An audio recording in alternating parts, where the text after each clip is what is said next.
Baiklah, Assalamualaikum warahmatullahi wabarakatuh. Waalaikumsalam warahmatullahi wabarakatuh. Bagaimana kabar kalian hari ini? Alhamdulillah. Yang mana ketua kelas? Saya, Bu. Persiapkan dulu kelas hari ini. Baik. Yaman. Salaman. Assalamualaikum warahmatullahi wabarakatuh. Waalaikumsalam warahmatullahi wabarakatuh. Lulusan. Baiklah, sebelum memulai pelajaran kali ini, marilah kita sama-sama berdoa terlebih dahulu. Doa dimulai. Selesai. Sebelumnya, saya akan mengabsen terlebih dahulu siswa yang hadir pada kali ini. Siti Fatimah hadir. Siti Nurul Adawiyah hadir. Citra Luna Lestari hadir. Najwa Maulia Nadi hadir.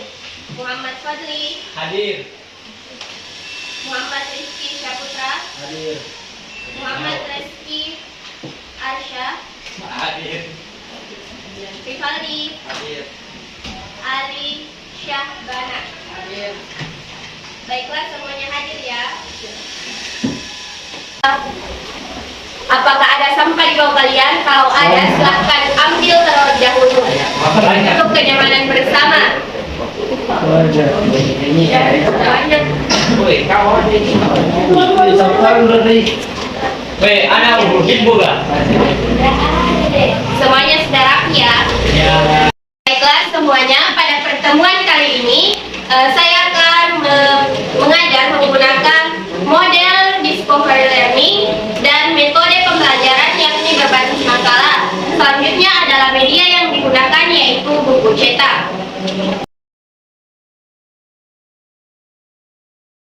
Mengenai apa itu interaksi sosial. Jadi, interaksi sosial adalah proses di mana individu saling berhubungan, berkomunikasi, dan berinteraksi antara satu dengan yang lainnya dalam berbagai konteks sosial. Dalam interaksi sosial melibatkan pertukaran informasi, pendapat, perasaan, dan perilaku antara individu-individu tersebut. Selanjutnya adalah jenis-jenis interaksi sosial. Nah, ada yang tahu apa itu jenis-jenis interaksi sosial?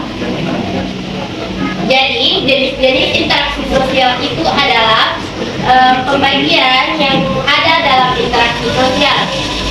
Terdapat dua jenis interaksi sosial, yaitu interaksi sosial langsung dan interaksi sosial secara tidak langsung. Ada yang tahu apa itu interaksi sosial langsung?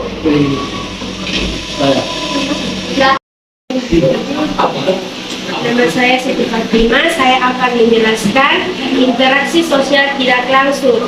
Interaksi sosial tidak langsung terjadi ketika individu atau kelompok berinteraksi melalui media atau saluran yang tidak memungkinkan kontak langsung secara fisik. Ini berarti komunikasi terjadi secara tidak langsung, seperti melalui tulisan, pesan, teks, panggilan telepon, dan surat elektronik, media sosial, dan media massa. Interaksi sosial tidak langsung sering terjadi dalam konteks yang melibatkan jarak fisik atau keterbatasan akses langsung.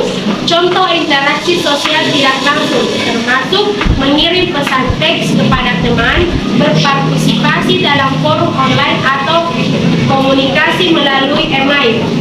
Sekian. Baiklah semuanya, mari kita berikan tepuk tangan kepada temannya yang berani menjawab.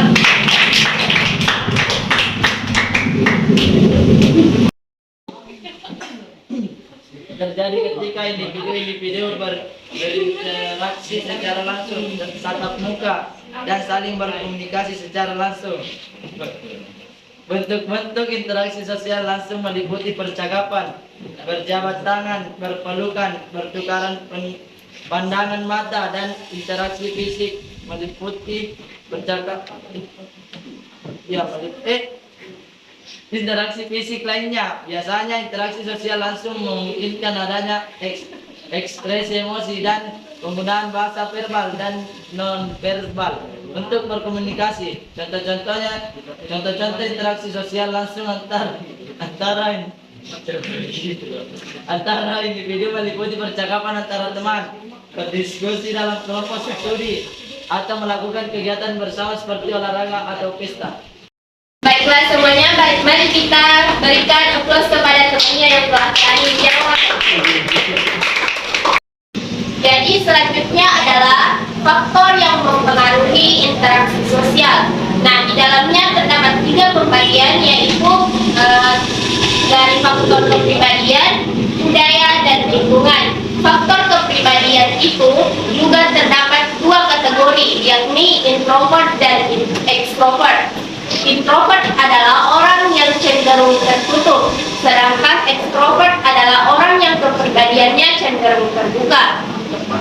Selanjutnya adalah budaya. Budaya di sini adalah kebiasaan kita. Bagaimana kebiasaan kita sehari-hari dalam berinteraksi, baik dalam keluarga, teman, maupun dalam lingkungan sekolah. Selanjutnya adalah lingkungan. Nah, di dalamnya terdapat lingkungan fisik, yakni berupa interaksi antara teman, guru, maupun teman kerja. Selanjutnya adalah dampak interaksi sosial. Nah, dampak interaksi sosial juga terdapat 2 kategori, yakni dampak interaksi sosial positif dan dampak interaksi sosial negatif. Dampak interaksi sosial positif adalah yakni membentuk hubungan sosial, pengembangan kemampuan komunikasi. Dan dampak interaksi sosial negatif yakni berupa konflik dan pertentangan, isolasi, dan kesepian. Nah, ini biasanya dialami oleh seseorang yang kepribadiannya cenderung introvert. Selanjutnya adalah strategi untuk meningkatkan interaksi sosial. Strategi untuk meningkatkan interaksi sosial adalah berlatih empati, aktif dalam komunitas. Baiklah, di sini kita akan membagi 3 kelompok. Silahkan memilih kelompoknya masing-masing.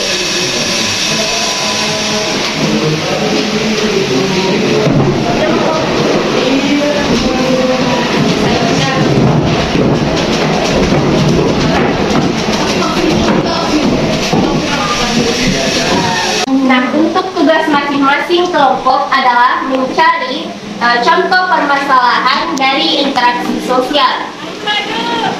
Silahkan mencari jawabannya, baik itu dari Google maupun dari materi atau catatannya masing-masing. Baiklah semuanya, diskusi telah berakhir. Silahkan untuk kelompok 1 mempresentasikan hasil diskusinya. Silahkan maju ke depan. Perkenalkan, nama saya Nurmas Bestari dari kelompok 1, dan ini kedua teman saya bernama Muhammad Fadli dan Najwa Mulyanadi. Saya mau menjawab beberapa contoh permasalahan yang sering muncul dalam interaksi sosial. Yang pertama, komunikasi yang buruk. Salah satu permasalahan utama dalam interaksi sosial adalah kesulitan dalam komunikasi. Misalnya ketidakjelasan dalam berbicara, kurangnya pemahaman terhadap pesan yang disampaikan atau kesalahpahaman yang bisa memicu konflik. Dan yang kedua, konflik dan pertentangan. Interaksi sosial seringkali melibatkan perbedaan pendapat, kepentingan, dan nilai antara individu. Ketidaksepakatan ini dapat mengarah pada konflik dan pertentangan, baik dalam bentuk perdebatan verbal maupun konflik fisik.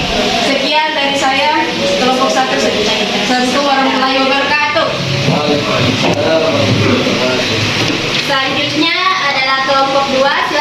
mempresentasikan hasil.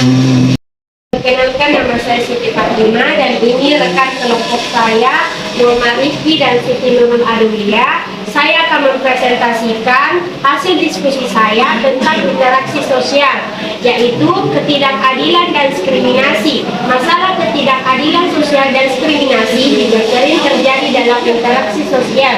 Ini bisa meliputi perlakuan tidak adil berdasarkan jenis kelamin, ras, agama, orientasi seksual, dan latar belakang sosial ekonomi. 2. Kurangnya empati dan pemahaman. Kurangnya empati dan pemahaman terhadap perasaan, pengalaman, dan perspektif orang lain dapat menghambat interaksi sosial yang sehat. Hal ini dapat memperburuk kesalahpahaman, meningkatkan konflik, dan mengurangi kualitas hubungan antar individu. Sekian. Baiklah, itulah hasil diskusi dari kelompok 2. Selanjutnya adalah kelompok. Baiklah, saya atas nama Mas Kiransa, mewakili rekan saya dari kelompok 3, yaitu Ripalidam Alisahbana. Saya akan mempresentasikan hasil diskusi dari kelompok sosial. Pertama, ketidakterwakilan sosial.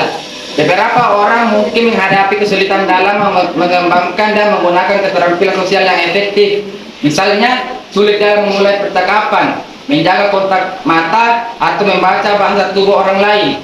Ketidakterampilan sosial ini dapat menghambat kemampuan seseorang untuk terlibat dalam interaksi sosial yang positif. Kedua, pengaruh media sosial. Dalam era digital dan media sosial, interaksi sosial juga dapat terpengaruh oleh masalah yang terkait dalam platform tersebut. Misalnya, adanya tekanan untuk memenuhi standar Kesimpulan kali ini tentang interaksi sosial adalah interaksi sosial merupakan aspek penting dalam kehidupan sehari-hari.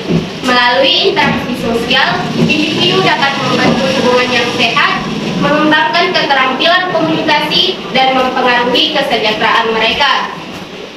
Penting untuk memperhatikan kualitas interaksi sosial kita dan berusaha meningkatkan hubungan sosial yang positif.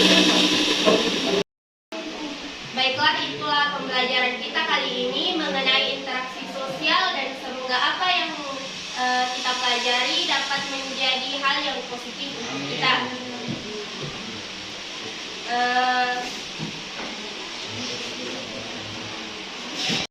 Untuk pembelajaran kita pada kali ini dengan mengucapkan wabillahi taufiq wal hidayah. Wassalamualaikum warahmatullahi wabarakatuh. Waalaikumsalam warahmatullahi